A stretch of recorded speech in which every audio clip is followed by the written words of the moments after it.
El reino de la divina voluntad ya está en medio de las criaturas. Escucha la espiritualidad dictada a Luisa Picarreta por el especialista, el doctor Salvador Tomasini. Aquí, por Mundo Católico, construyendo la civilización del amor.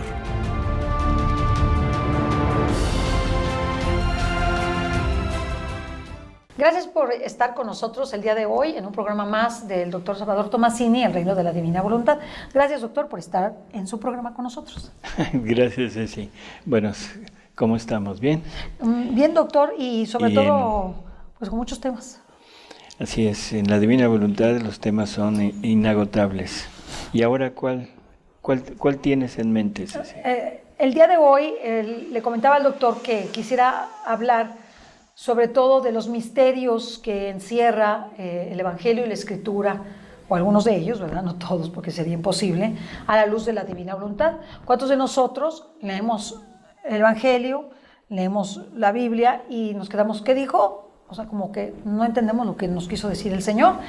Pero cuando vamos conociendo las enseñanzas a la sierva de Dios del reino de la divina voluntad, esto se va haciendo más claro, más pleno, más comprensible. Y algunos pasajes, por ejemplo, como es la oración de Jesús al Padre, cuando uno conoce más de la divina voluntad un poquito, se da cuenta de la magnitud de lo que nos está diciendo el Señor, las palabras de San Pablo, de que cada uno de nosotros completa la pasión de Cristo, lo mismo que hemos hablado sobre Adán y Eva y el Génesis, el hacernos uno con Jesús, ¿qué quiere decir? Doctor, háblenos de algunos de estos misterios que a usted, a la hora de conocer más del reino de la divina voluntad, se le han hecho más claros estos pasajes.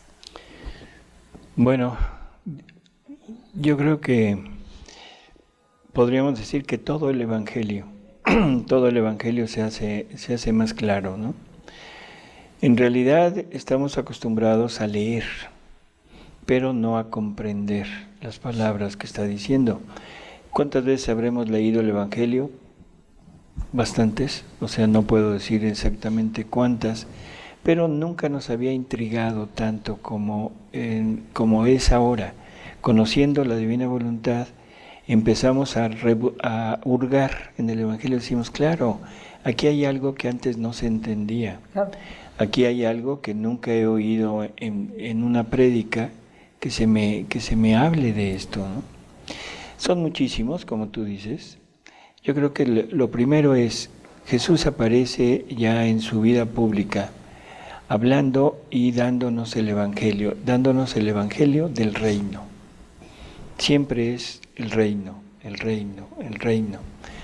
Y pone muchos ejemplos de lo que es el reino, nos da más o menos ideas de cómo alcanzarlo, pero nunca nos dice exactamente qué es. Ha dicho usted muy bien. O sea, nos dice, ya el reino de Dios ya llegó. Sí, pero ¿dónde está? Ustedes son hijos del reino. Bueno, ¿y luego?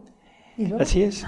Entonces nunca nos dice exactamente el qué es el reino, cómo es el reino, cómo se va a llevar a cabo ese reino. Cuando presentan a Jesús en el pretorio ahí con Poncio Pilatos, él agarra y dice, mi reino no es de este mundo. ¿Sí? Qué revelador. Si fuera de este mundo, o sea, legiones de ángeles estarían aquí para defenderme, pero no es de este mundo. Y entonces uno dice, bueno, ¿de qué mundo es? ¿De qué mundo es? ¿De qué nos habla? ¿De qué nos habla? ¿Qué dijo? O sea, es algo que queda como muy a la interpretación de cada quien. Y generalmente lo llevamos al reino de Dios, pero ya en la parte espiritual. O sea, cuando el hombre ya haya terminado su vida en la tierra y pasará al reino de Dios en el terreno espiritual, allá con... Eso es como que la interpretación más accesible al público en general, ¿no? Pero nos deja terribles incógnitas, porque se supone que Jesús tiene que venir a reinar a este mundo, Se supone que el reino de Cristo en este mundo tiene que durar un X tiempo, el que sea, no importa, para después pasar al reino de los cielos. En el Apocalipsis nos habla de un triunfo de Dios cuando la Jerusalén celestial baja a la tierra, no cuando el hombre sube a la Jerusalén celestial. Muy interesante además. Sí, o sea que es un descenso y viene a reinar aquí. Por lo tanto, esas palabras de Jesús parece que se contradicen con todo esto. Entonces la pregunta es, bueno, ¿de qué me está hablando? Cuando dice el reino de los cielos está entre ustedes y luego yo interpreto que es cuando me muera y vaya al cielo, como que no concuerda. Bueno, si vamos a esta oración que tú dices, que es el punto central, vamos a entender, vamos a modificar un poquito la ortografía de este pasaje. Jesús dice, venga tu reino, ¿sí? Y le ponemos una coma. Hágase tu voluntad como en el cielo, en la tierra. Parecerían dos peticiones distintas. Parecería la petición de que venga el reino y parecería la petición de que todo el mundo cumpla la voluntad de Dios. Sí. Pero aquí es dos cosas que hay que interpretar. Venga tu reino. ¿A dónde? ¿Al cielo cuando me muera? No. Venga tu reino aquí. Sí, porque se supone que el reino de Cristo lo estamos esperando en la tierra. Sí, pero con esa interpretación que teníamos de que venga tu reino y el reino es en el cielo, ahí las palabras de Jesús ya son contradictorias.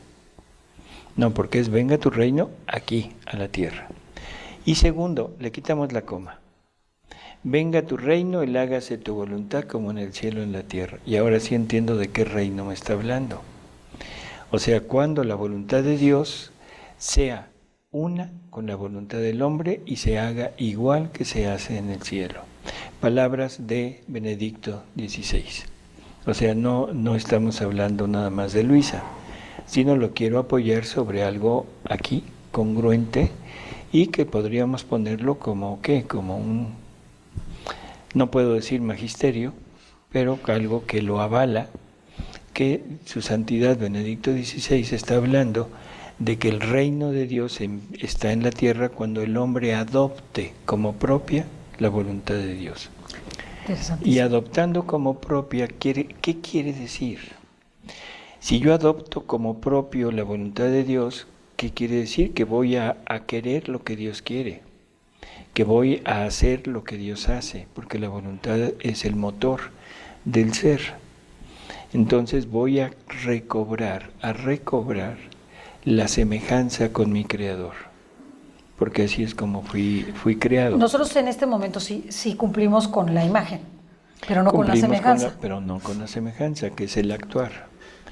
Entonces viene el momento en que adoptando la voluntad de Dios como propia, en ese momento estoy queriendo lo que Dios quiere, haciendo lo que Dios quiere y teniendo todo lo que Dios hace y lo que Dios, iba yo a decir desea, pero Dios no desea, en Dios no hay deseos, ¿no? Todo es posible. Todo es un acto. Sí, Cuando claro. Dios desea algo ya está, pero vamos a ponerlo para entendernos. Todo lo que Dios hace, lo hace el hombre porque adopta su voluntad. Esa es la manera como ese será el reino en esta tierra. Por lo tanto, no es de este mundo, no es del mundo humano, no es del mundo de la voluntad humana, sino es del mundo divino, del mundo espiritual, porque es del mundo de la voluntad divina. Entonces, cuando Jesús dice mi reino no es de este mundo, está diciendo que aquí pues, no vivimos ningún reino, es el mundo, punto, y que Él vive el reino de la voluntad de su Padre. Así es que este mundo se está refiriendo al hombre. Claro. De este mundo de hombre que se maneja, que se mueve, que actúa conforme a la voluntad de Él, no a la voluntad de Dios. Y deja a Dios fuera de Él, porque el reino de Dios está en el hombre. El reino de Cristo es en el hombre, no es fuera. No es un reino que se va a establecer en algún lugar. No va a ser en el Vaticano, no va a ser en Israel. Ni en México tampoco. Ni en México tampoco. No va a erigir un palacio y va a poner un trono y se va a sentar. No, es un reino espiritual, es un reino donde Cristo reinará plenamente en su criatura. Un reino totalmente diferente a los reinos que conocemos, porque simplemente el reino que conocemos es el rey que vive de los súbditos. Claro. El reino de Dios en los súbditos viviendo de lo del rey. Interesante. O sea, todos los bienes del rey dispuestos a expensas del pueblo, que somos nosotros, para vivir de eso. Cuando le dice a Pedro, yo te daré las llaves del reino, ¿qué le quiso decir? Ya a la luz de lo que estamos viendo. Bueno, o sea, es prácticamente las enseñanzas que él deja. O sea, él deja toda una pedagogía ahí puesta para que nos encaminemos hacia ese reino. El que no entra por aquí, no entra. O sea, no sé si se entiende. Sí. Nadie va al Padre si no es a través de mí. Eso lo hemos querido modificar. Le hemos querido dar la vuelta a eso y ahora todos van al Padre. Eso es ir en contra de la palabra de Jesús. Nadie va al Padre si no es a través de mí. Es que yo entiendo, yo te daré las llaves del reino. Se me hace interesantísimo ahora que nos esté explicando, porque lo que estoy entendiendo es que Pedro, como cabeza de la iglesia, al darle a Jesús esa potestad, porque es una potestad, es una potestad que le permite conocer la voluntad de Dios, ¿sí? Y atemperarla en cierto sentido sobre nosotros, según nuestro crecimiento, porque lo que nosotros conocemos es la verdad de salvación. Conocemos una verdad, ¿ok? Entonces la iglesia lo que hace es darte a conocer esa verdad, darte a conocer el reino, pero te lo va dosificando, te lo va haciendo cada vez más claro, más presente, más con el magisterio, con la opinión de los padres de la iglesia, con todo lo que sea de la costumbre, la tradición de la iglesia. Pero decir, yo te doy las llaves del reino es como te hago partícipe de la voluntad de Dios, de la voluntad de mi Padre, y te permito que tú vayas dosificando, vayas dando a conocer la voluntad de Dios para que se instaure el reino, mi reino en la tierra. Es un poco como lo que ahora, a la luz de lo que usted me está explicando, entiendo. Por eso es el encargado de dar, el encargado de repartir, el encargado de dosificar ese reino. Ahora Jesús nos dice que tengo mucho que decirles, mucho, pero ahorita no pueden con ello. Por lo tanto, algún día vendrá el Espíritu Santo y Él se los va a revelar. Las llaves del reino que le da a Pedro son las llaves de lo que ya dijo, pero claro, no de lo que no dijo. ¡Ay, qué interesante! O sea, lo que no dijo está reservado para un tiempo, ¿sí? Para un tiempo determinado que Dios sabrá cuándo, y que a Pedro le da las llaves de lo que él dejó. Tú vas a administrar el reino hasta donde yo te lo comuniqué.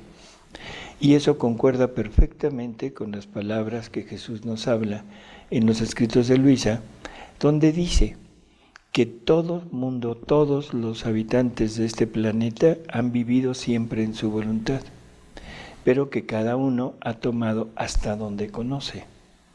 O sea, nadie ha conocido más allá de donde Él ha dejado. Por lo tanto, tenemos como grados, ¿sí? En el Antiguo Testamento, hasta dónde había dado Dios a conocer, es hasta donde conocían y es hasta donde pueden tomar. Llega Jesús, abre un panorama inmenso, nos deja todo un reino ya fundado, que es el reino de la salvación, de la redención, y deja a la iglesia. Pedro es como el representante de la iglesia, es la cabeza, pero es el que representa a todos, y esa iglesia es la que nos va a ir dando el camino, nos va a ir enseñando el camino para llegar al reino. Pero llegará un día en que vendrá una nueva, ¿cómo decirlo? No digo efusión, revelación. Una efusión del Espíritu Santo para una comprensión más plena, más perfecta. Así es, o sea, una explicitación, que, como nos dicen, para que podamos entender el Evangelio tal y como es. Y una de las partes fundamentales es el Padre Nuestro. Entender que el reino de Dios es el hágase tu voluntad como en el cielo, así en la tierra. Ese sería un punto. Un punto como para de mayor comprensión. Ahora, para ir redondeando esto, hay otras palabras de Jesús que son misteriosísimas, para mí representan un verdadero misterio. El sean santos como mi Padre Celestial es santo. Sí, porque ¿cómo le vamos a hacer? Así es. No dice, se ha tratado, perdón que lo diga de esta manera, pero se ha tratado de quitarle el impacto del cómo. Y ahora sean santos porque mi Padre es santo. No, y sean ¿Sí? santos como mi Padre es, Es sean cómo. perfectos como mi Padre es perfecto. ¿Cómo? El cómo ya nos puso un modelo. ¿Sí? Ahora yo tengo que aspirar a esto, pero tal y como es el Padre. Entonces, esto no se explica. O sea, ¿de qué manera el hombre puede llegar a una santidad, a una perfección igual a la del Padre? Prácticamente es imposible. Con una voluntad humana capaz de llegar ahí, no existe un hombre así. Por lo tanto, debe tener otra explicación. Y volvemos al Padre Nuestro. Cuando el hombre adopte la voluntad de Dios como voluntad propia, el hombre llega a su debida estatura, se hace hombre, verdadero hombre, y se vuelve divino. Palabras de su santidad, Benedicto XVI. Entonces, vamos encaminándonos siempre hacia una identificación en cualidades con Dios. No porque nosotros lo alcancemos, sino porque Dios nos lo quiere dar. Catecismo de la Iglesia Católica. O sea, esto hay que centrarlo ahí porque si no se oye como herejía. Como New Age, queremos ser dioses. Sí, claro, pero pues la misma Escritura lo dice, pero hablándonos de estos misterios, no del misterio de hacernos dioses, pues a lo light, sin Cristo, ¿no? Así es, no, es con Dios. Y ahí está el catecismo, para el que tenga interés, ahí está el catecismo, en que nos va hablando de que Dios nos quiere participar su naturaleza, su vida divina, su ser divino, sus atributos, su divinidad, su voluntad, todo. Está en el catecismo.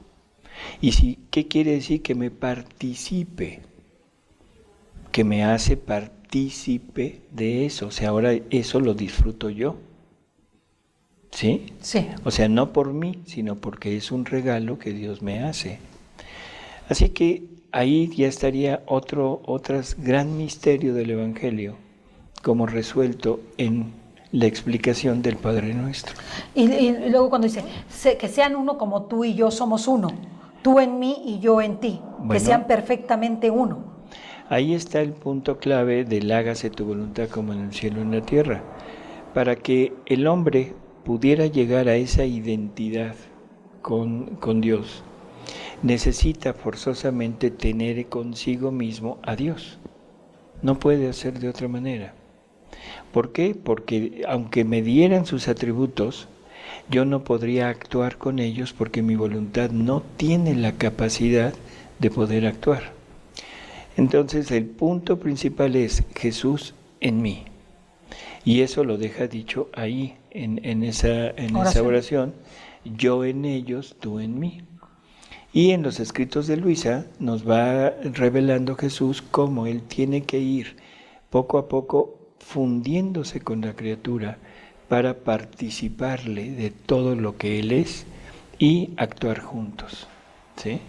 Entonces creo que ahí también se resolvería esta sí, como que pero le da más plenitud. Claro. Porque tú dices, ¿cómo me voy a hacer uno con Dios si yo no soy nadie? O sea, no sirvo para nada. Y la única forma es que reine su divina voluntad en mí y entonces ya no actúo yo, sino actúa Él. No. Actúo yo, pero con la voluntad de Él. ¿O es exacto, porque ese es otro punto. Tendríamos que hablar mucho de cosas que ahorita no vienen al tema, sí, pero lo podríamos dejar para un programa posterior. Sí.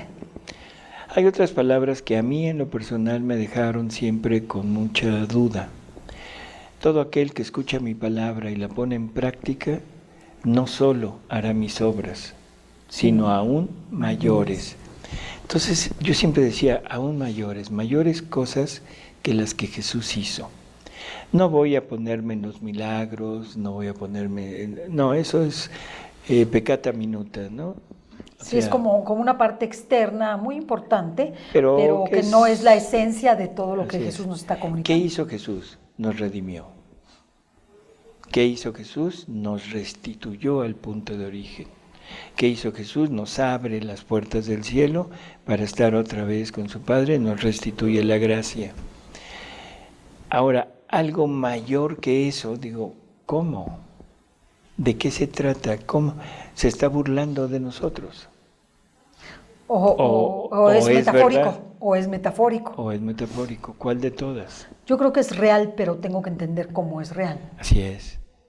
San Pablo nos da una pista de esto. San Pablo nos dice que tenemos que completar en nosotros lo que le faltó a la pasión de Cristo. Le faltó, o sea que no la hizo completa.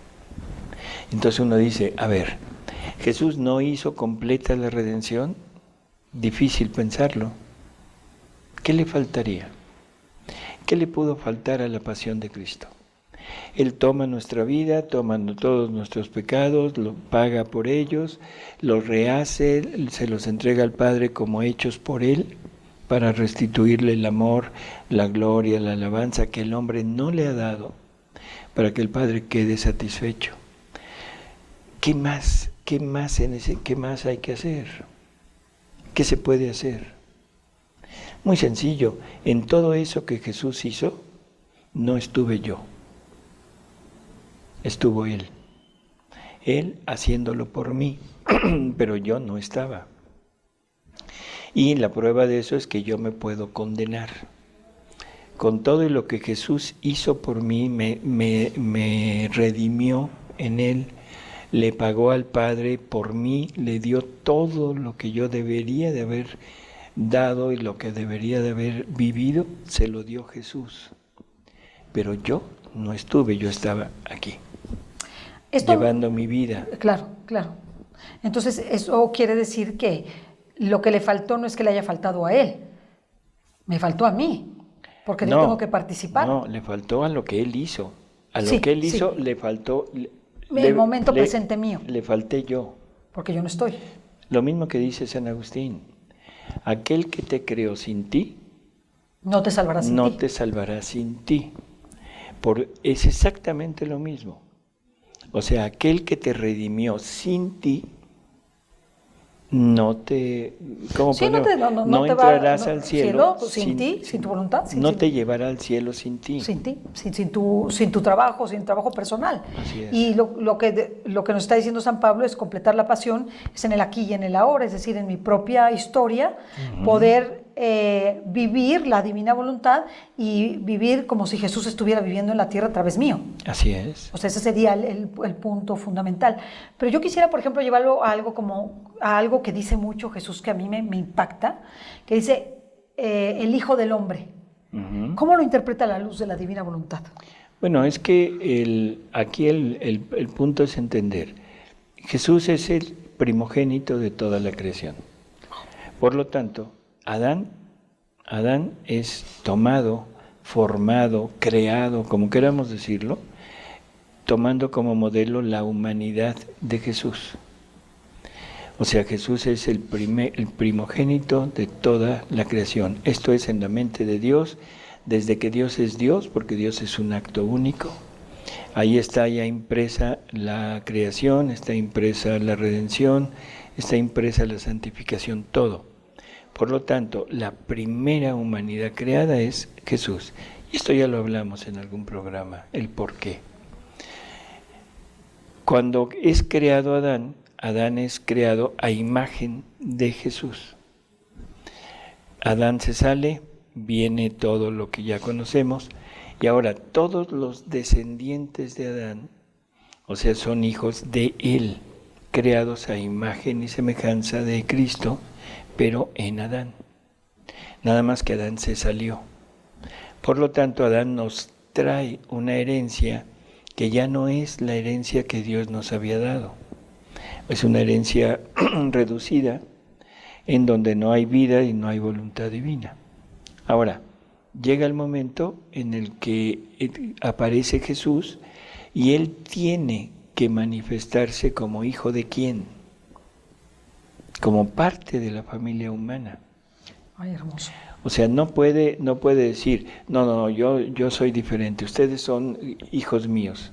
O sea, en el sentido de herencia, ¿sí? Entonces, él forma parte de la familia humana y por eso se dice el Hijo del Hombre. Pero no es una realidad que él sea posterior a Adán. En el tiempo sí, pero en la eternidad no. Sí, lo cual es maravilloso.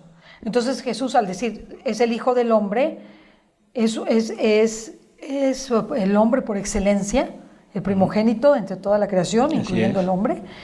Y al decir esto es un poco, yo lo siento, cuando veo la divina voluntad, es como decir, me igualé a ustedes con el objeto de mostrar la vida de mi Padre, o la voluntad de mi Padre.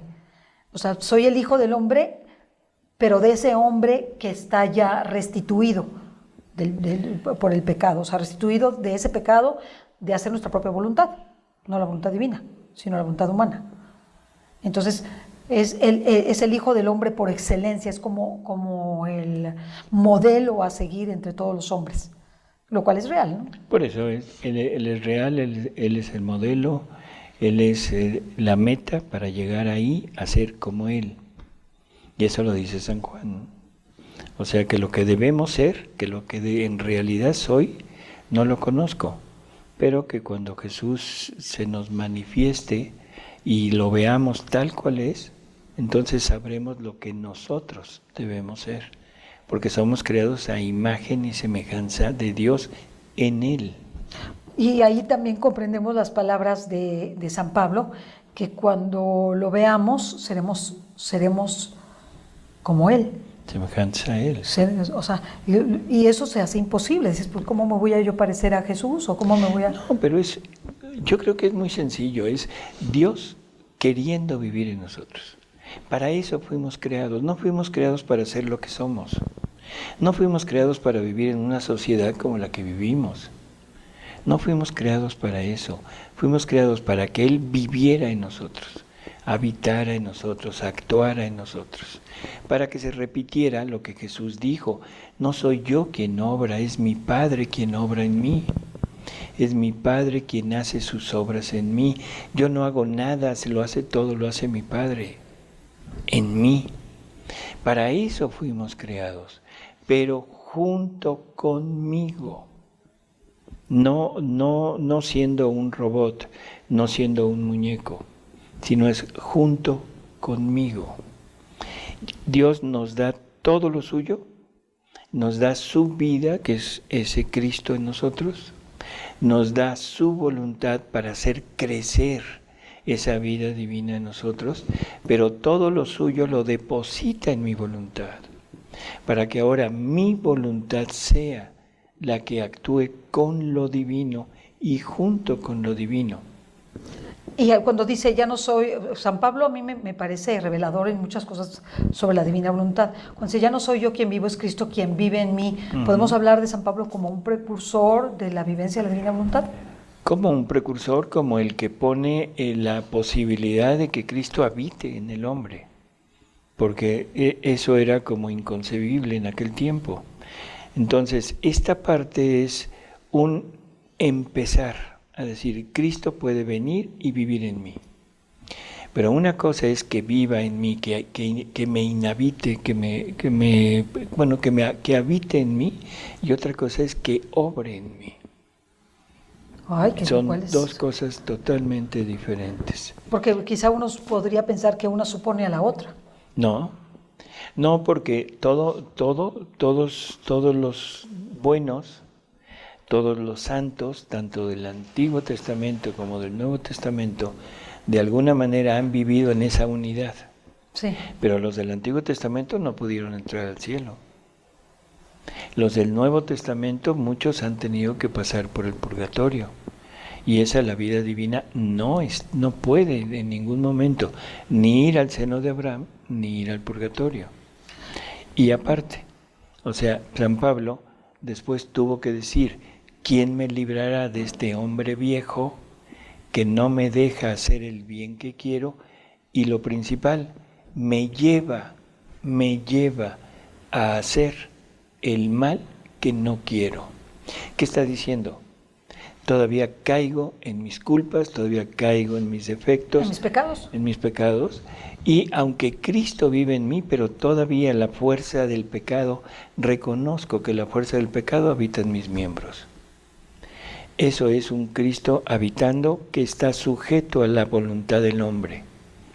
El hombre ahora quiere salirse, se puede salir.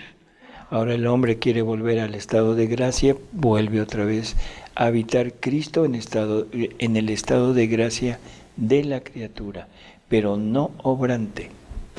O sea que él está en un momento en donde la comprensión de estos misterios la está asimilando y la está empezando a vivir, pero no con la plenitud que nosotros ahora, con la comprensión de los escritos de Luisa, nos permite ir viendo los pasajes de la Escritura e ir ahondando. Así es. Y por último, o sea, yo diría esto, no hemos entendido exactamente de qué se trata. Dice Jesús algo muy curioso, dice, si yo quisiera cambiarlos a fuerza de palabra, me tardaría 100 años. Pero si se ponen bajo la luz del Espíritu Santo, Él inmediatamente los va a transformar. Y resulta que en estos escritos de Luisa, Jesús nos dice que es donde el Espíritu Santo hará desahogo completo de su obra. ¡Ay, qué interesante! O sea, donde el Espíritu Santo va a dar no solo el conocimiento, sino que va a darnos lo que en realidad contiene, que no son dones, es la misma vida divina la que el Espíritu Santo nos va a transmitir, pero una vida divina ya con el conocimiento y por supuesto con la divina voluntad para poderla recibir. Esto significaría que este reino de Cristo en la tierra será posible gracias a este conocimiento de la divina voluntad, y ese sería el segundo Pentecostés. Sería el segundo Pentecostés, exactamente, que es el conocimiento perfecto de quién es Cristo y de quién somos nosotros. ¿Y qué es lo que dice San Pablo? Que es que lo veremos tal cual es y seremos como Él. Y San Juan que lo dice igual. San Juan se desmiente, entre comillas, a sí mismo cuando dice, hijitos, ya somos hijos de Dios, porque él había dejado en el Evangelio que el punto de llegada era ser hijos de Dios. En su primera carta dice, ya somos hijos de Dios, pero lo que vamos a hacer no lo conocemos. O sea, quiere decir que no es la parte final, sino hay algo más. Se nos acabó el tiempo. Así Quería es. Preguntarle de la Jerusalén engalanada, o sea, si el reino de aquí y la Jerusalén que viene del cielo va a ser, ¿cómo se va a hacer realidad? Le quiero preguntar muchas cosas, doctor. O sea, que ya se nos acabó el tiempo. Ni modo. Pero haremos más de estos programas, porque el día de hoy sentí como la necesidad de ir viendo por lo menos el Evangelio a la luz de la divina voluntad. El Evangelio a la luz. Y yo diría que toda la Escritura es fascinante.